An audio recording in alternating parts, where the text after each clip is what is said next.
आज हम दूसरा जो पार्ट है फिजिक्स का वो शुरू करेंगे। आपको बताया गया था कि उसमें ऑप्टिक्स स्पेशली जो मेजर टॉपिक है वो ऑप्टिक्स का है। कुछ पार्ट जो है वो न्यूक्लियर फिजिक्स से है, कुछ पार्ट आपका मॉडर्न फिजिक्स से है और कुछ जो है वो कम्युनिकेशन स्किल से है। तो कम्युनिकेशन चैनल से है। ये पूरा आपको जो सिनेरियो है बताया गया था कि कैसे कैसे कितने टॉपिक से किस टॉपिक से ज़्यादा क्वेश्चन आते हैं, किससे कम क्वेश्चन आते हैं, कितने नंबर क्वेश्चन आते हैं। ये सबसे पहला जो वीडियो था उसमें आपको ये बताया गया था, एक्सप्लेन किया गया था। तो दूसरा जो आपका पार्ट है उस पार्ट में सबसे पहले हम ऑप्टिक्स में प्रकाश के जो गुण हैं उन गुणों के बारे में पढ़ेंगे। तो कुछ गुण तो आप पहले से जानते हैं। एग्जाम्पल के तौर पे जो परावर्तन होता है, अपवर्तन होता है, पूर्ण आंतरिक परावर्तन है, प्रकीर्णन भी आप पढ़े होंगे। प्रकीर्णन नहीं पढ़ा होगा आपने तो विक्षेपण पढ़ा होगा। कुछ गुण तो आप जानते हैं पहले से ही प्रकाश के बारे में, और कुछ गुणों के बारे में आप यहाँ अलग से जानेंगे। जैसे प्रकाश का विवर्तन एक गुण होता है, प्रकाश में ध्रुवण की क्रिया होती है, व्यतिकरण की क्रिया होती है। ठीक है, तो कुछ गुणों के बारे में आप जानेंगे भी। तो शुरुआत जो है वो प्रकाश के परावर्तन से ही है। ठीक है, परावर्तन के बारे में तो आप हाई स्कूल में वैसे पढ़ चुके हैं, परावर्तन के बारे में, अपवर्तन के बारे में। इसके बारे में आप पढ़ चुके हैं, कैसे आप यू और वी के टर्म्स में फोकस दूरी निकालते हैं, ये भी आप सब जानते हैं। लेकिन फिर भी वो कोर्स में है तो पढ़ाया जाना है। ठीक है, तो ध्यान से आप पढ़िएगा, एक बार आपको रिकॉल भी हो जाएगा वो पहले वाले जो सब चीज़ें होंगी। सबसे पहले आप जानिए कि प्रकाश क्या है। ठीक है, प्रकाश प्रकाश जो है वह एक प्रकार की ऊर्जा है। ठीक है, क्या है प्रकाश? क्या है? एक एनर्जी है। प्रकाश एक प्रकार की ऊर्जा है। ठीक है, और यह ऊर्जा क्या करती है? हमारी दृष्टि नाड़ियों को संवेदित करती है, दृष्टि नाड़ियों में एनर्जी भर देती है। और वो हमारी जो दृष्टि नाड़ियाँ हैं वो मस्तिष्क को जाती हैं, और जब मस्तिष्क को जाती हैं तो उस वस्तु का जो प्रतिबिंब है मस्तिष्क देख लेता है। कहने का मतलब प्रकाश एक प्रकार की ऊर्जा है जो हमारी आँखों को, हमारी दृष्टि नाड़ियों को संवेदित करता है और किसी वस्तु को देखने में सक्षम बनाता है। तो यह एक प्रकार की क्या है? एनर्जी है। ठीक है, यह एनर्जी जो है वो वस्तुओं को देखने में सक्षम बनाती है। लेकिन यह प्रकाश जो होता है यह खुद दिखाई नहीं पड़ता। प्रकाश जो है स्वयं दिखाई नहीं पड़ता। ठीक है, जैसे आपसे पूछा जाए प्रकाश दिखाई पड़ता है तो बहुत से लोग कह भी सकते हैं कि हाँ प्रकाश दिखाई पड़ता है। ये देखिए दीवार पर प्रकाश आ रहा है, ये जो है वो कुर्सी पर, मेज पर, हर जगह प्रकाश है। लेकिन वो आप जो देख रहे हैं उन वस्तुओं को देख रहे हैं। किसी दीवार को आप देख रहे हैं तो दीवार पर प्रकाश पड़ रहा है, इसलिए दीवार आपको दिखाई पड़ रही है। लेकिन प्रकाश जो है वो दिखाई नहीं पड़ रहा है। इसलिए प्रकाश जो है वह ऐसी वस्तु नहीं है जो दिखाई दे सके। ठीक है ना, प्रकाश दिखाई नहीं पड़ता। प्रकाश एक द्रव्य है कि नहीं है? तो प्रकाश द्रव्य नहीं है। प्रकाश द्रव्य नहीं है क्योंकि यह स्थान नहीं घेरता और प्रकाश में कोई द्रव्यमान नहीं होता है। समझ रहे हैं बात को? तो ये आप याद रखिएगा कि प्रकाश कोई स्थान नहीं घेरता। ठीक है, और प्रकाश का कोई अपना मास नहीं होता। ये बात क्लियर हुई? तो चलिए, प्रकाश एक प्रकार की ऊर्जा है जो हमारी दृष्टि नाड़ियों को संवेदित करता है। कुछ वस्तुएं ऐसी होती हैं जो कि प्रकाश स्वयं उत्पन्न करती हैं। ऐसी वस्तुओं को हम क्या कहते हैं? प्रदीप्त वस्तुएं। प्रदीप्त, याद रखिएगा, प्रतिदीप्त नहीं, प्रतिदीप्त नहीं, प्रदीप्त।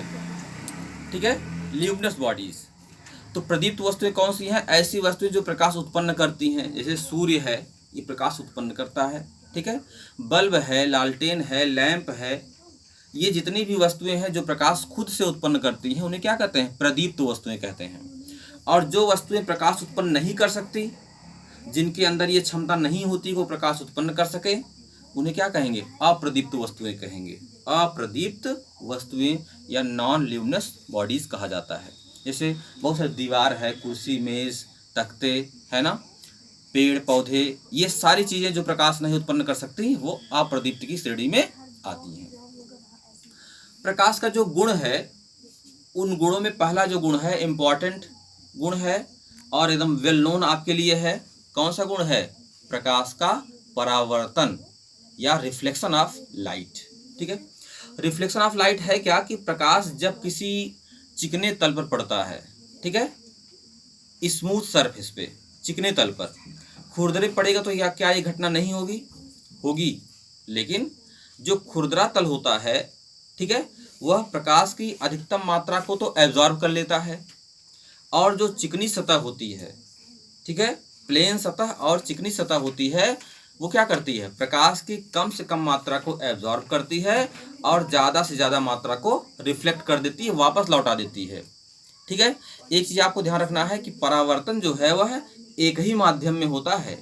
जिस माध्यम में प्रकाश किरण आती है, ठीक है, उसी माध्यम में वापस लौटती है। जबकि अपवर्तन में आप पढ़ेंगे, रिफ्रैक्शन में ऐसा नहीं होता। प्रकाश अगर एक माध्यम से आएगा तो दूसरे में एंट्री करेगा, प्रवेश करेगा, तब अपवर्तन होगा। और परावर्तन में जिस माध्यम से प्रकाश होकर आया हुआ है उसी माध्यम में वापस लौट जाता है। तो प्रकाश जब किसी चिकनी सतह से टकराता है तो प्रकाश के किसी चिकनी सतह से टकराकर उसी माध्यम में वापस लौट जाने की जो क्रिया होती है, इस क्रिया को क्या कहते हैं हम? प्रकाश का परावर्तन। ठीक है, या रिफ्लेक्शन ऑफ लाइट। ठीक है, प्रकाश का जो परावर्तन है वो आपका यहाँ पर चित्र में दिखाया गया, ध्यान दीजिएगा। यह आपका एक एक चीज़ और, प्रकाश जिस चिकनी सतह से टकराएगा वो चिकनी सतह आपकी अपारदर्शी होनी चाहिए। अगर अपारदर्शी नहीं है तो परावर्तन नहीं होगा।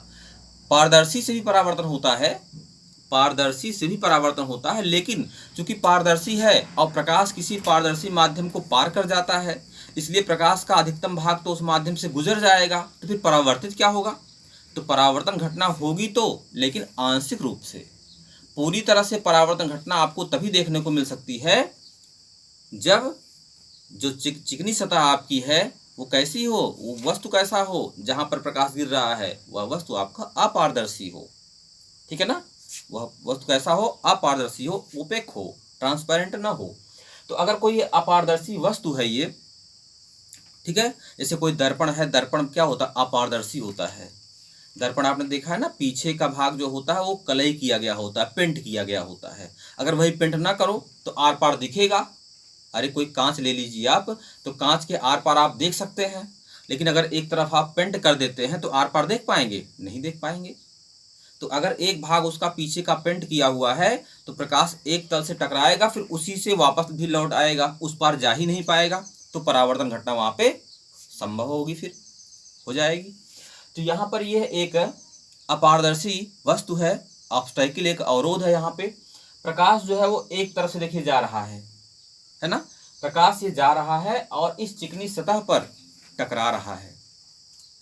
जब प्रकाश इस चिकनी सतह पर टकराएगा तो टकराने के बाद क्या होगा? फिर ये इसी माध्यम में, जिस माध्यम में गया हुआ था, वायु से गया था, तो वायु में ही ये वापस लौटा रहा है। बात क्लियर हुई? वायु में ही ये वापस लौटा रहा है। तो जो किरण जाती है उस किरण को तो हम कहते हैं आपतित किरण या इंसिडेंट रे कहा जाता है। उसको क्या कहते हैं? इंसिडेंट रे, आपतित किरण।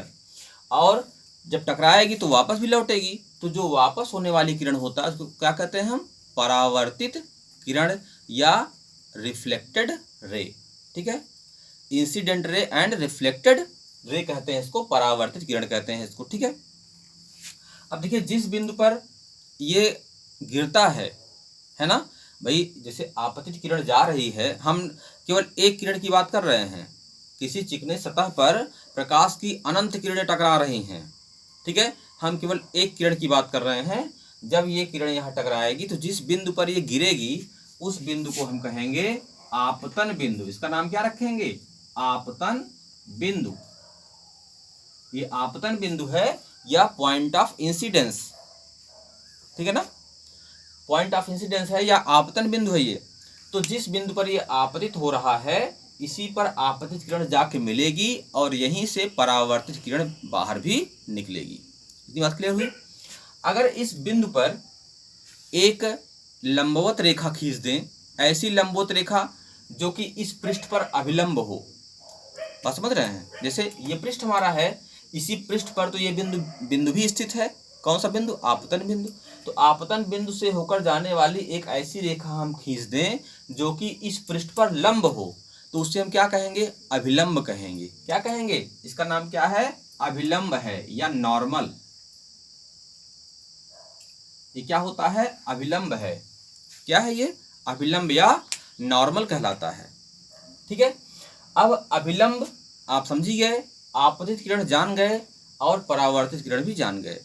आपतित किरण और अभिलंब के बीच का जो कोण होता है उसे हम क्या कहते हैं? आपतन कोण कहते हैं। क्या कहते हैं इसको? आपतन कोण कहा जाता है। आपतित किरण और अभिलंब के बीच के कोण को क्या कहते हैं? आपतन कोण कहते हैं या एंगल ऑफ इंसिडेंस, इसको आई से शो करते हैं। ठीक है। परावर्तित किरण आप देख ही रहे हैं। परावर्तित किरण और अभिलंब के बीच का जो कोण होता है इसको क्या कहते हैं हम? इसको परावर्तन कोण कहते हैं या एंगल ऑफ रिफ्लेक्शन कहा जाता है। क्या कहते हैं इसको? Angle of reflection. एक तो एंगल ऑफ इंसिडेंस है और दूसरा क्या है? Angle of reflection. ठीक है, दो हो गए। परावर्तन की ये क्रिया जो होती है, इस परावर्तन घटना के दो नियम है। प्रकाश के परावर्तन के नियम कितने हैं आपसे पूछे जाए तो आप बताएंगे परावर्तन के दो नियम हैं। पहला नियम तो ये है कि आपतित किरण आप देख ही रहे हैं, परावर्तित किरण ये भी देख रहे हैं, और आपतन बिंदु पर क्या? अभिलंब। तीनों एक ही तल में होते हैं। तल समझ रहे हैं ना? तीनों एक ही प्लेन में होते हैं। मतलब अगर परावर्तित किरण इधर से आएगी तो परावर्तित किरण दूसरी तरफ इधर जाएगी और यहाँ पर एक तीसरा अभिलंब आपका है। ये तीनों एक ही प्लेन में होंगे। एग्जाम्पल तौर पर मैं आपको समझा दूं। जैसे मान लीजिए ये हो गई आपकी आपतित किरण, ये वाली देख रहे हैं ना, ये आपतित किरण हो गई। ये आपकी हो गई परावर्तित किरण, देख रहे हैं इस तरह से, ये परावर्तित किरण हो गया और इस पर ऐसे ये अभिलंब है, देख रहे हैं इस चीज़ को ऐसे। तो ये क्या हो गया? तीनों एक प्लेन में हो गए। ये एक प्लेन में, एक समतल में है। ऐसा नहीं कि ये आपतित किरण इधर से आ रही है और परावर्तित किरण कहाँ? इधर निकल रही है। अब बताओ, और अभिलंब आपका यहाँ पे है। तीनों एक तल में है? नहीं ना। ये यहाँ पे है, ये इधर वाला यहाँ पे है, ये इधर है। तीनों एक तल में कहाँ है? एक प्लेन में, एक समतल में नहीं है। लेकिन आपतित किरण, परावर्तित किरण और अभिलंब कहाँ होने चाहिए? एक तल में होंगे। ये परावर्तन का नियम है। बात क्लियर होगी ना? चलिए, दूसरा मुख्य नियम है, आपतन कोण परावर्तन कोण के बराबर होते हैं। आपतन कोण आपको बता ही दिया हमने पहले से ही। आपतित किरण और अभिलंब के बीच का जो कोण होता है उसे क्या कहते हैं? आपतन कोण। और आपतित परावर्तित किरण और अभिलंब के बीच का कोण क्या होता है? परावर्तन कोण। तो आपतन कोण परावर्तन कोण के बराबर होते हैं। ठीक है ना? एक दो नियम हैं किसके? परावर्तन के दो नियम हैं।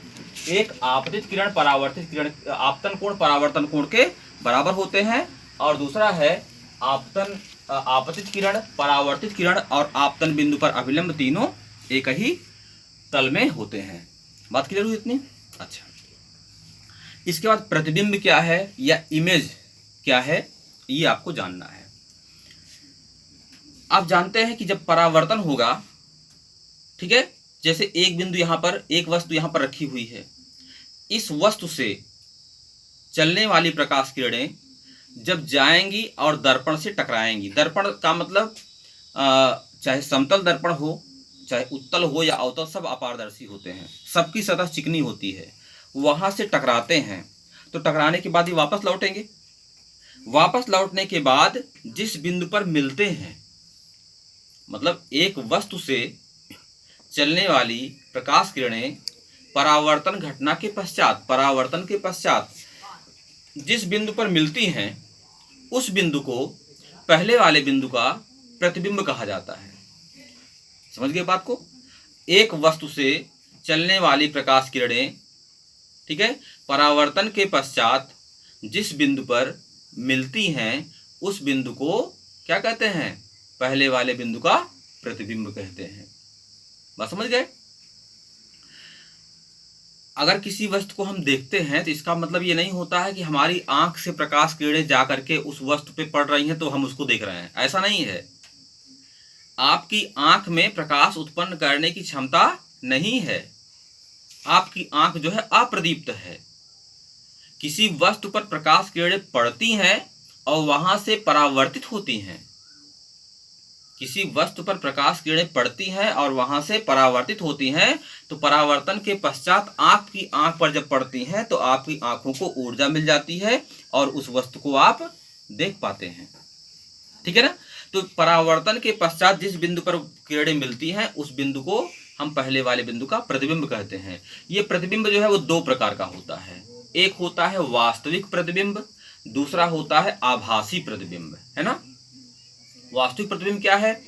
जब किसी दर्पण से टकराने के वापस लौटने के पश्चात या परावर्तन के पश्चात, ठीक है, दर्पण से परावर्तन के पश्चात अगर प्रकाश किरणें वास्तव में किसी बिंदु पर मिलती हैं, एक्चुअली मिलती हैं, वास्तव में मिलती हुई प्रतीत होती है, ऐसा नहीं, अगर मिलती हुई प्रतीत होंगी तो भी बनेगा प्रतिबिंब, अगर वास्तव में मिलेंगी तो भी बनेगा प्रतिबिंब। अगर दर्पण से परावर्तन के पश्चात प्रकाश किरणें किसी बिंदु पर वास्तव में मिलती हैं तो उस बिंदु को हम, उस बिंदु पर बना हुआ जो प्रतिबिंब होता है उसे क्या कहते हैं? वास्तविक प्रतिबिंब या रियल इमेज कहा जाता है। और इस रियल इमेज को हम क्या करते हैं? पर्दे पर प्राप्त कर सकते हैं। वास्तविक प्रतिबिंब को पर्दे पर प्राप्त किया जा सकता है। लेकिन अगर दर्पण से परावर्तन के पश्चात प्रकाश किरणें वास्तव में नहीं मिलती बल्कि किसी बिंदु से होकर आती हुई प्रतीत होती हैं, ऐसा लग रहा है कि उस बिंदु पर प्रकाश किरणें मिल रही हैं और वहां से वापस लौट रही हैं, मतलब मिल नहीं रही वास्तव में लेकिन मिलती हुई प्रतीत होंगी या किसी बिंदु से होकर जाती हुई प्रतीत होंगी, तो ऐसे इमेज को हम कहते हैं, क्या है वो? आभासी प्रतिबिंब है। ठीक है ना। एपरेंट इमेज है या आभासी प्रतिबिंब है अगर वास्तव में नहीं मिलती है तब। आभासी प्रतिबिंब जो होता है उसको आप पर्दे पर नहीं ले सकते, केवल फोटोग्राफिक कैमरे से उसका प्रतिबिंब लिया जा सकता है। तो दो तरह के इमेज हैं, एक आभासी और एक वास्तविक। आप समझ गए होंगे।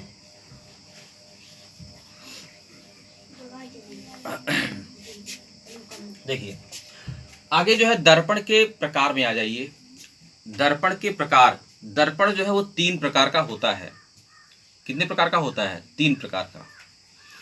एक होता है समतल दर्पण, ठीक है, प्लेन मिरर कहते हैं उसको। दूसरा होता है कॉनकेव मिरर या अवतल दर्पण कहते हैं। तीसरा जो है कॉन्वेक्स मिरर या उसको क्या कहते हैं? उत्तल दर्पण कहा जाता है। अवतल दर्पण, उत्तल दर्पण और समतल दर्पण, ये 3 प्रकार के दर्पण होते हैं। अगर किसी समतल कांच की प्लेट को, है ना, कांच कहा जाए तो आप जान जाएंगे ट्रांसपेरेंट बिल्कुल है। कोई समतल कांच की प्लेट ले ले हम, ऐसे एक चौकोर, है ना, रेक्टेंगुलर एक प्लेट ले लें। उस प्लेट को, वो कांच की प्लेट है और समतल है, उस कांच की प्लेट को अगर हम एक तरफ पेंट कर दें, पेंट किस चीज का होता है ध्यान दीजिएगा, पारे का लेप लगाया जाता है। पहले समतल पृष्ठ के एक तरफ क्या करेंगे? पारे का लेप लगाएंगे और पारे का लेप लगा करके लोहे के लाल ऑक्साइड का पेंट कर दिया जाता है। लोहे के लाल ऑक्साइड का पेंट कर देंगे पारे के लेप के ऊपर, तो इस प्रकार का जो दर्पण होगा वो क्या कहलाएगा? समतल दर्पण। पेंट तो सभी दर्पणों में यही होगा, पारे का लेप लगेगा और लोहे के लाल ऑक्साइड का पेंट होगा। लेकिन सबका जो साइज है सबका जो साइज है उस साइज के हिसाब से अवतल दर्पण, समतल दर्पण, उत्तल दर्पण सब अलग अलग प्रकार के दर्पण हो जाते हैं। बात क्लियर हुई? तो समतल दर्पण में क्या होता है? कांच की प्लेट के एक तरफ जो है वह पेंट कर दिया जाएगा, दूसरा तल क्या होगा? वो परावर्तक। देखिए यहाँ पर दिखाया गया है, ये एक समतल दर्पण है, इसके राइट साइड में पीछे की तरफ हमने क्या किया है? पेंट कर दिया हुआ है। और पेंट करने के बाद एक तरफ क्या हुआ? इधर पेंट नहीं किया गया तो कांच आपका रहेगा ही, तो इस तल को हम क्या कहेंगे? परावर्तक तल। क्या कहेंगे इसको? परावर्तक तल। अब प्रकाश किरण जब यहाँ से जाएगी तो इस तल से टकराने के बाद फिर वापस लौट आएगी। ठीक है, तो इसको परावर्तक हम तल, इस पे ध्यान दीजिएगा, ये तल परावर्तक नहीं बल्कि ये वाला तल परावर्तक है। ये देखिए, ये तल परावर्तक है, ये परावर्तक, ये तो पेंट किया गया है। ठीक है ना, ये परावर्तक तल नहीं है, परावर्तक तल जो है ये वाला है, जो प्लेन वाला तल आपका है वो परावर्तक तल, जहां से परावर्तन होता है वो परावर्तक तल है। ठीक है, तो ये परावर्तक तल आपका है और एक तरफ आपका पिंड किया, क्योंकि प्रकाश किरणें जाएंगी तो पार नहीं कर पाएंगी, तो यहां से इनका परावर्तन हो जाएगा। अच्छा, अब अवतल दर्पण और जो उत्तल दर्पण है वो कैसे बनते हैं? वास्तव में जो अवतल दर्पण होते हैं या उत्तल दर्पण होते हैं वो किसी कांच के गोले से काटे जाते हैं। मान लीजिए कांच का एक गोला है, बात क्लियर हो गई?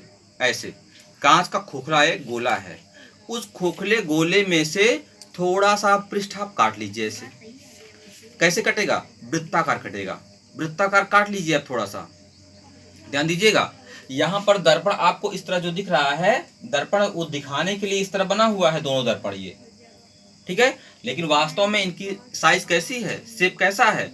वृत्ताकार है ऐसे। ठीक है, छोटी सी जैसे प्लेट होती है वृत्ताकार वैसे है, लेकिन यह चूंकि किसी कांच के खोखले गोले से कटा हुआ है और गोला आपका कितना बड़ा सा गोला है, बड़ा गोला होगा तो उसकी वक्रता कम होगी, उसका टेढ़ापन कम होगा। छोटे गोले का टेढ़ापन ज्यादा होता है और बड़े गोले का टेढ़ापन कम होता है। तो बड़ा वाला जो हमारा गोला है, कांच का गोला है, खोखला है, उसी के पृष्ठ में से थोड़ा सा भाग निकाल लिया गया, तो कैसा निकलेगा? वृत्ताकार निकलेगा। अब वृत्ताकार निकलेगा तो जाहिर सी बात है कि उसका एक पृष्ठ आपका दबा रहेगा, दूसरा उभरा रहेगा। जो बाहर की तरफ रहेगा वो उभरा रहेगा, क्योंकि गोले से काटा गया है, तो जो बाहर की तरफ है वो उभरा रहेगा और जो अंदर की तरफ है वो दबा रहेगा। बात क्लियर हो गई? अब अगर हम उभरे हुए भाग को पेंट कर दें, कैसा पेंट कर दें याद है? वही पारे का लेप लगा दें और लोहे के लाल ऑक्साइड का पेंट कर दें, तो बाहरी जो पृष्ठ हमारा है उसको पेंट कर दिया जाए, तो परावर्तन वाला काम कौन करेगा? अवतल वाला भाग, इधर वाला भाग करेगा, जो दबा हुआ है वो करेगा। तो इस तरह का जो आपका मिरर बनेगा उसे हम क्या कहेंगे? कॉनकेव मिरर कहेंगे या अवतल दर्पण कहेंगे। ये हमारा कौन सा दर्पण है? ये हमारा अवतल दर्पण है। कौन सा दर्पण है ये? अवतल दर्पण है, कि एक भाग इसका दबा हुआ है, दूसरा उभरा हुआ है, दबे भाग को पेंट किया गया है, माफ कीजिएगा सॉरी, उभरे भाग को पेंट किया गया है, दबा भाग परावर्तन का काम कर रहा है। और वही कांच के खोखले गोले से वही पृष्ठ निकाला गया है, जो पृष्ठ पहले निकाला गया था, उसी पृष्ठ को अगर हम दबे हुए भाग को पेंट कर दें, दबे हुए भाग पर कलई लगा दें या पेंट कर दें और परावर्तन क्या करे? उभरा हुआ वाला भाग करे, तो इस अवस्था में जो आपका दर्पण बनेगा वो क्या बनेगा? उत्तल दर्पण। ये हमारा क्या है? उत्तल दर्पण है। और ये कौन सा दर्पण है? ये समतल दर्पण है। ठीक है ना? तो ये तीन प्रकार दर्पण है, समझ गए होंगे तीनों की प्रकृति आपको, उत्तल दर्पण, समतल दर्पण और अवतल दर्पण। अब इन दर्पणों से संबंधित गोलीय दर्पण, देखिए उत्तल दर्पण को और अवतल दर्पण को क्या कहते हैं? गोलीय दर्पण कहते हैं। समतल दर्पण गोलीय दर्पण नहीं है, लेकिन अवतल दर्पण हो या उत्तल दर्पण हो, दोनों को कंबाइंड रूप से क्या कहते हैं? गोलीय दर्पण कहते हैं। क्यों? क्योंकि ये कांच के खोखले गोले से काट करके बनाए जाते हैं, इसलिए इनका नाम क्या है? गोलीय दर्पण कहते हैं इसको। ठीक, अब गोलीय दर्पण से रिलेटेड कुछ परिभाषाएं हैं, वो परिभाषा आपको बताते हैं हम, ध्यान दीजिएगा। गोलीय दर्पण जो होते हैं वो किसी कांच के खोखले गोले से ही तो काटे जाते हैं। जैसे मान लीजिए ये कांच का बड़ा सा खोखला गोला है, ध्यान दीजिएगा, हो गया। इस कांच के खोखले गोले से हमने ये भाग निकाल करके, सपोज कीजिए निकाल करके हमने क्या किया? इसको एक सतह को पेंट कर दिया। अब बताइए कौन सा दर्पण बन गया? ये एक भाग को निकाल लिया हमने और उभरा हुआ भाग पेंट कर दिया, दबे भाग को नहीं पेंट किया, कौन सा दर्पण बन गया? ये बन गया आपका अवतल दर्पण। ठीक है ना, राइट, अवतल दर्पण हो गया ये। अब ये पूरा गोला बचा हुआ है, हमने इतना भाग निकाल लिया यहां से लेकर यहां तक, ठीक है। अब ये हमारा हो गया अवतल दर्पण। अब परिभाषा जरा देखिए, दर्पण का ध्रुव क्या है? ठीक है, या पोल ऑफ मिरर, दर्पण का ध्रुव या पोला, ध्यान दीजिएगा, ये सब परिभाषा बता देंगे एक बार, आपको अच्छे समझ से याद रहेगा। ये पोल ऑफ मिरर, दर्पण का ध्रुव क्या चीज है? जो दर्पण आपने निकाला हुआ है, गोलीय दर्पण जो आपने निकाला हुआ है वो वृत्ताकार है, आपको बताया हमने कि वृत्ताकार रहेगा, एक भाग दबा रहेगा, एक भाग उभरा रहेगा। तो जो वृत्ताकार भाग आपने निकाला हुआ है, उस वृत्ताकार भाग का जो केंद्र रहेगा, अरे भाई वृत्ताकार भाग में कोई केंद्र होता है ना, तो उस केंद्र को हम कहते हैं, क्या कहते हैं, इसको पोल कहते हैं, ध्रुव कहते हैं। क्या कहते हैं, पोल कहते हैं, ध्रुव कहते हैं। और ध्रुव की सबसे बड़ी विशेषता ये होती है कि दर्पण में कोई भी दूरी मापी जाती है तो वह ध्रुव से ही मापी जाती है। कोई दूरी होगी तो वह न ऊपरी किनारे से ली जाएगी, न नीचे से ली जाएगी, कहाँ से ली जाएगी, ध्रुव से ली जाएगी। तो ध्रुव का मतलब हो गया कि गोलीय दर्पण का मध्य बिंदु, जहां से गोलीय दर्पण से संबंधित सभी दूरियां मापी जाती हैं, उसे क्या कहते हैं, दर्पण का ध्रुव कहा जाता है। यहाँ पर होता है आपका ध्रुव। इसको दिखाते किससे हैं, पी से दिखाते हैं। पोल को किससे दिखाते हैं, पी से। वक्रता केंद्र क्या है, गोलीय दर्पण जिस कांच के खोखले गोले से काटा गया है। बात क्लियर हुई। गोलीय दर्पण आपका यही इतना है, यहां से कर यहां तक, ये कांच के इस बड़े से गोले से काटा गया है। तो गोलीय दर्पण कांच के जिस खोखले गोले से काटा जाता है, उस गोले के केंद्र को हम क्या कहते हैं, वक्रता केंद्र कहते हैं। भाई इस गोले से काटा गया है, इस गोले का केंद्र यही तो है, सी से दिखाएंगे इसको हम क्या कहेंगे, centre of curvature. Centre of curvature या वक्रता केंद्र कहेंगे। तो वक्रता केंद्र समझ गए होंगे आप कि गोलीय दर्पण जिस कांच के खोखले गोले से काटा गया है, उस गोले के केंद्र को हम क्या कहेंगे, वक्रता केंद्र कहेंगे। चलिए वक्रता त्रिज्या में आ जाइए, वेरी सिंपल है, दोनों को मिला दीजिए। समझ रहे हैं, ध्रुव को और केंद्र को मिला, अरे ध्रुव परिधि पे है और वक्रता केंद्र आपका बीचों बीच है, मिला देंगे तो इस गोले की त्रिज्या न हो गई है, जिस कांच के खोखले गोले से काटा गया था उस गोले की त्रिज्या हो गई। इसी को हम कहेंगे रेडियस ऑफ कर्वेचर या वक्रता त्रिज्या। तो कोई दर्पण जिस कांच के खोखले गोले से काटा जाता है, उस गोले की त्रिज्या को ही हम क्या कहते हैं, वक्रता त्रिज्या कहते हैं। और यह ध्रुव और वक्रता केंद्र को के बीच की दूरी के बराबर होता है। सिंपल सी बात है, ये त्रिज्या है तो वक्रता त्रिज्या हो गई, क्योंकि इसी कांच के खोखले गोले से वो काटा गया है। ठीक है, चलिए मुख्य अक्ष क्या है। मुख्य अक्ष, अगर वक्रता केंद्र और ध्रुव को मिलाने वाली रेखा को हम आगे बढ़ा दें, इसी को हम आगे बढ़ा, इधर भी, तो एक जो अक्ष मिलेगा हमको, जो कि दर्पण के केंद्र से होता हुआ जाएगा, वक्रता केंद्र से दर्पण के ध्रुव से होता हुआ जाएगा, इस अक्ष को हम क्या कहेंगे, मुख्य अक्ष कहेंगे। क्या कहेंगे, मुख्य अक्ष। तो मुख्य अक्ष जो है वह दर्पण के वक्रता केंद्र और दर्पण के ध्रुव को मिलाते हुए जाने वाली क्षैतिज रेखा होती है, उसे क्या कहते हैं, प्रिंसिपल एक्सिस या मुख्य अक्ष कहा जाता है। अभिलंब किसे कहते हैं, अभिलंब, देखिए कोई भी रेखा जो दर्पण के वक्रता केंद्र से होती हुई जाए और दर्पण के पृष्ठ से टकराए। समझ रहे बात को।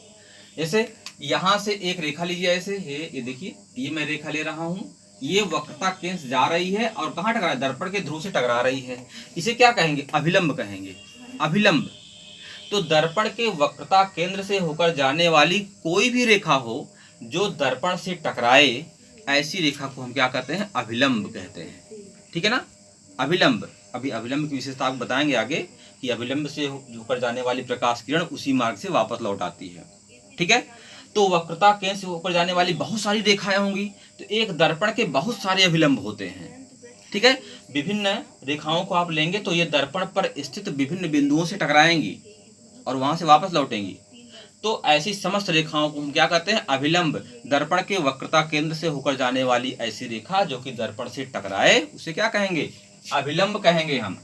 दर्पण का द्वारक क्या है, द्वारक समझ रहे हैं, ये वृत्ताकार भाग आपका है। वृत्ताकार भाग के दो अपोजिट सिरों को लीजिए, एक सिरा ऊपर एक सिरा नीचे, वृत्ताकार है ना, एक सिरा ऊपर एक सिरा नीचे, आप मिला दीजिए तो इस दूरी को हम कहते हैं दर्पण का द्वारक है। वो दर्पण बड़ा होगा तो हम कहेंगे बड़े द्वारक का दर्पण है, दर्पण छोटा होगा तो छोटे द्वारक का दर्पण है।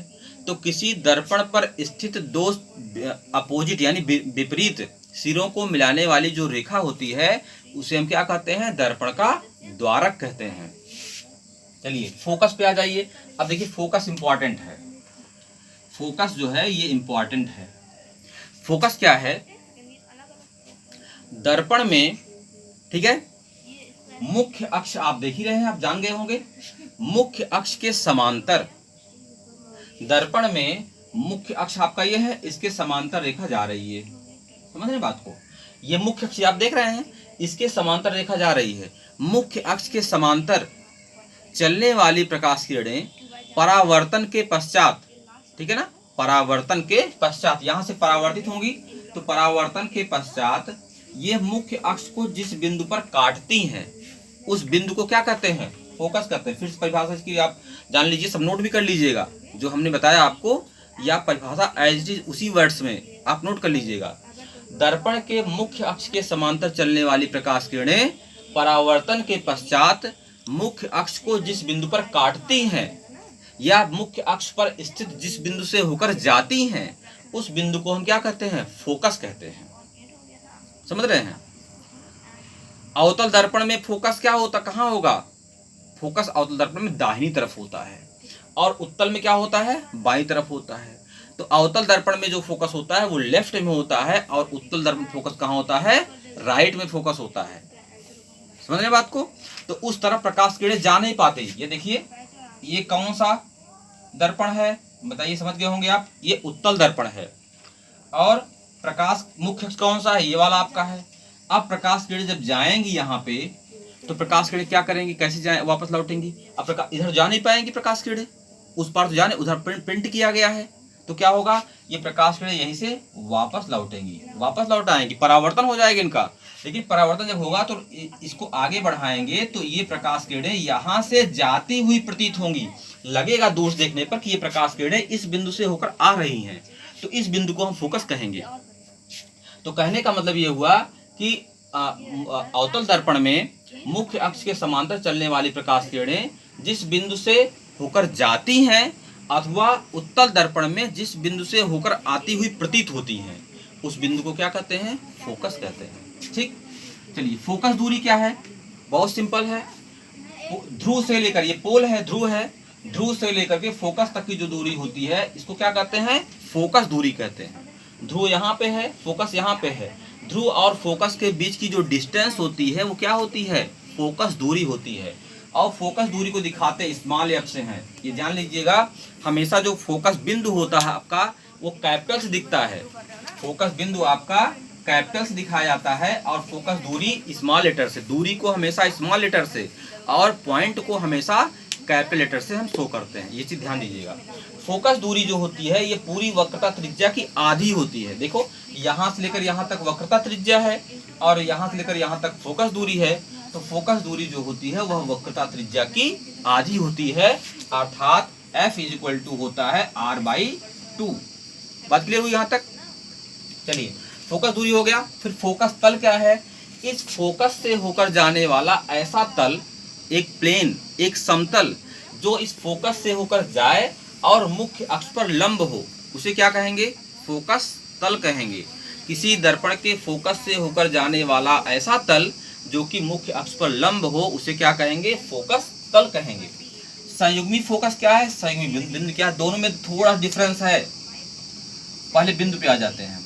संयुग्मी बिंदु क्या है, किसी दर्पण के एक तरफ, ठीक है, स्थित, या ऐसे कहिए कि दर्पण के मुख्य अक्ष पर, किसी दर्पण के मुख्य अक्ष पर स्थित वे दो बिंदु जिनमें एक बिंदु पर रखी वस्तु का प्रतिबिंब दूसरे पर और दूसरे बिंदु पर रखी वस्तु का प्रतिबिंब पहले पर बनता है, ऐसे दोनों बिंदुओं को क्या कहते हैं, संयुग्मी बिंदु कहते हैं। फिर ध्यान दीजिए, दर्पण के मुख्य अक्ष पर स्थित वे बिंदु जिनमें एक बिंदु पर रखी वस्तु का प्रतिबिंब दूसरे पर और दूसरे बिंदु पर रखी वस्तु का प्रतिबिंब पहले पर बनता है उन्हें क्या कहते हैं, संयुग्मी बिंदु कहते हैं। और संयुग्मी फोकस में क्या है, दर्पण के मुख्य अक्ष पर स्थित वे दोनों बिंदु जिनमें एक बिंदु पर स्थित वस्तु का वास्तविक प्रतिबिंब दूसरे पर और दूसरे बिंदु पर रखी वस्तु का वास्तविक प्रतिबिंब पहले पर। वास्तविक शब्द लगा हुआ है, बाकी सारी चीज वही है। पहले बिंदु पर रखी वस्तु का वास्तविक प्रतिबिंब दूसरे पर और दूसरे बिंदु पर रखी वस्तु का वास्तविक प्रतिबिंब पहले पर बनता है, ऐसे दोनों बिंदु को क्या कहते हैं, कॉन्जुगेट फोसाई कहते हैं या संयुग्मी फोकस कहते हैं। कॉन्जुगेट पॉइंट, कॉन्जुगेट फोसाई, दोनों में यही डिफरेंस है कि अगर वास्तविक प्रतिबिंब बनता है एक बिंदु का दूसरे पर, दूसरे बिंदु का पहले पर, तो संयुग्मी फोकस कहलाएंगे। और इसमें वास्तविक बने या आभासी कुछ भी बने, ऐसे बिंदु को हम क्या कहते हैं? संयुग्मी बिंदु कहते हैं। संयुग्मी फोकस की घटना जो होती है वह केवल अवतल दर्पण में होती है, उत्तल दर्पण में यह संभव नहीं होता है, क्योंकि उत्तल दर्पण में एक तरफ तो पेंट किया हुआ रहता है, तो इस तरफ अगर कोई वस्तु रखी जाएगी तो उसका प्रतिबिंब इधर बन ही नहीं सकता है, वास्तविक प्रतिबिंब इधर नहीं बन पाएगा। तो याद रखिएगा, कॉन्जुगेट फोसाई या संयुग्मी फोकस की घटना जो होती है वह केवल अवतल दर्पण में होती है, उत्तल दर्पण में नहीं। तो आज आपको जितना बताया गया है उतनी परिभाषाएं आप नोट कर लेंगे, ठीक है। परावर्तन की परिभाषा, कितने प्रकार के दर्पण होते हैं, किनकी क्या विशेषता होती है, और दर्पण से संबंधित जो परिभाषाएं हैं ये नोट कर लीजिएगा। अभी इस चैप्टर में जो बचे हुए आपके पार्ट हैं वो आपको नेक्स्ट वीडियो में बताए जाएंगे, ठीक है। धन्यवाद।